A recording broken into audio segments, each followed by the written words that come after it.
Hello Black Cats. Today's video is special.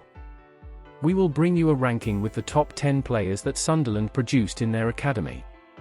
Before we start, it's worth remembering that this list was based on fan opinions and internet discussions. So let's start. 10. George Honeyman.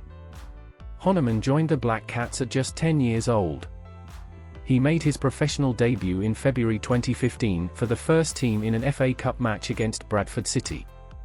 Months later, the player went on a brief loan to Gateshead of the National League, to then return to Sunderland and guarantee his place. Honeyman remained at the club until 2019, made almost 100 appearances for Sunderland and became the first academy player to captain the club since Mickey Gray. He's really been outstanding in our club's recent history, right? 9. Martin Waghorn. From the age of 8, Waghorn played for Sunderland and progressed through the academy, where he stood out with important performances and goals for the team. He made his senior debut against Manchester United in December 2007, where he received high praise from then-manager Roy Keane.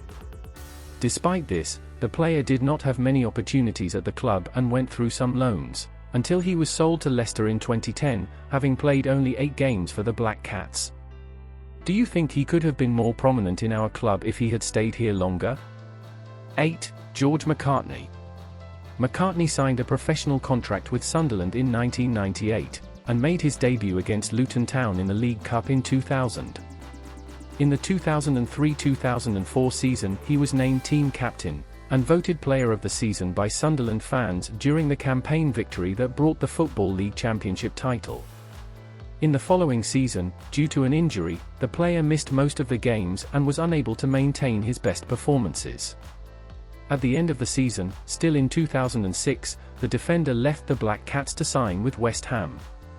2 years later, McCartney returned to Sunderland, but his time at the club was marked by injuries and loan spells. Unfortunately, it didn't end in the best way.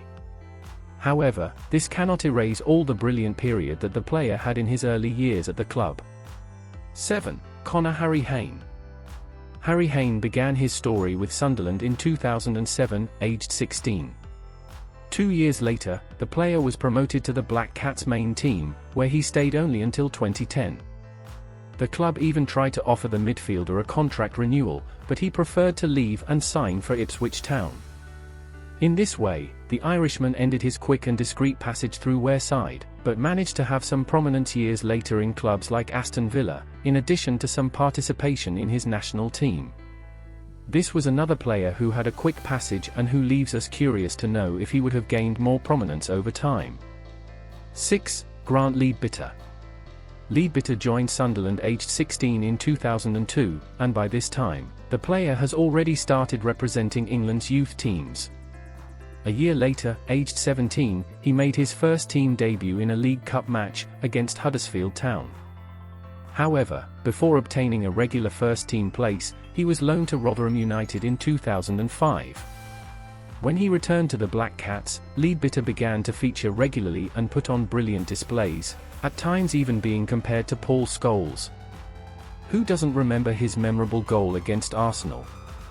In 2009 the player left the club, to return 10 years later and stay here until his retirement in 2021. 5. John Egan. The defender started his career at Sunderland between the years 2009 and 2011. In 2011, the player went up to the main team, but did not get any chance to show his football. And that's when the endless loans to other English clubs began.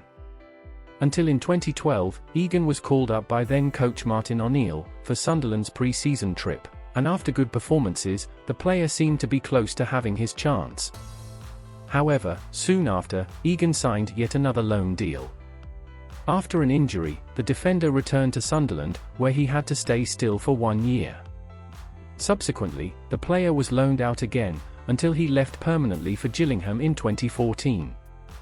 It was only after a few years that Egan managed to put his career on track, gaining more prominence at Sheffield United.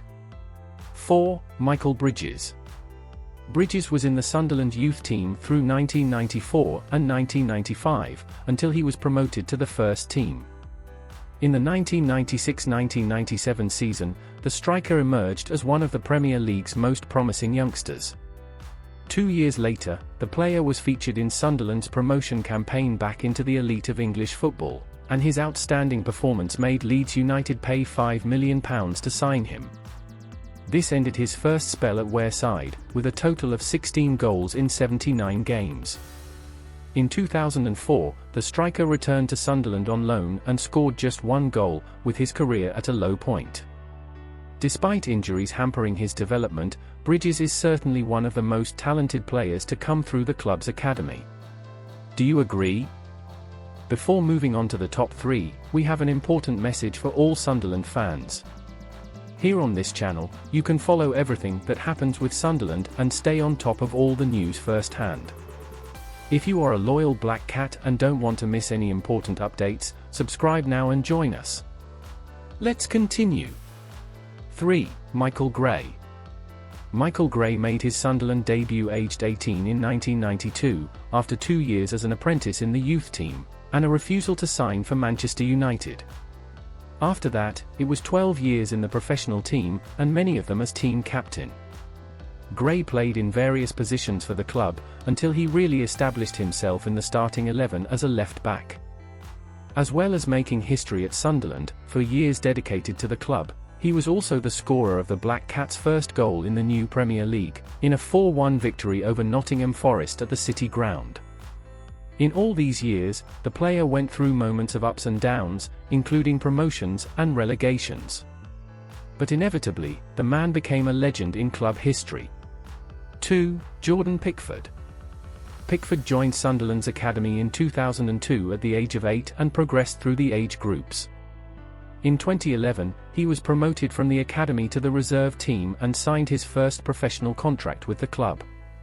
From 2012 to 2015, the goalkeeper went on numerous loans to gain experience and playing time. In the meantime, the player was being called up to the England youth teams. Until in 2016, he was recalled by the Black Cats and made his debut for the main team in a match against Arsenal, valid for the FA Cup. Soon after, the player also made his Premier League debut, and it didn't take long for the goalkeeper to conquer his space as an absolute starter. His talent led to the player being nominated for the 2017 PFA Young Player of the Year award, as well as call-ups to the senior England squad. In the middle of that same year, Pickford signed a contract with Everton for £25 million, making him the third most expensive goalkeeper in history at the time, and ending his spell at Wearside. Despite any hurt that some fans may have had, he is without a doubt a great talent revealed by us. 1. Jordan Henderson. Henderson joined the Sunderland Academy in 1998 at the age of 8, where he played until 2008, when he signed his first professional contract. His debut was in November against Chelsea, coming off the bench. In January 2009 the player was loaned to Coventry City, where he played the rest of the season. This was also the year his name began to appear in England youth squad.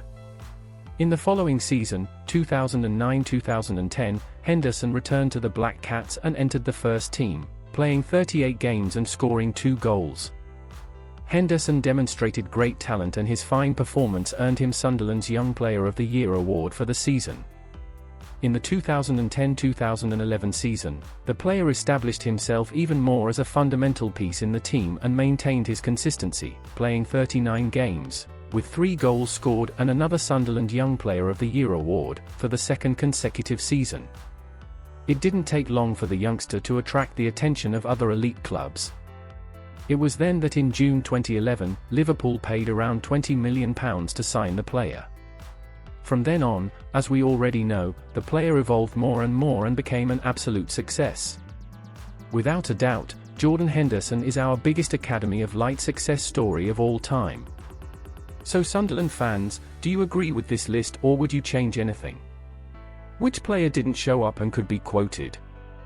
Leave a comment with your opinion, and let's discuss the topic with our community. If you are a true Black Cat, subscribe to the channel and like the video so you don't miss anything about Sunderland.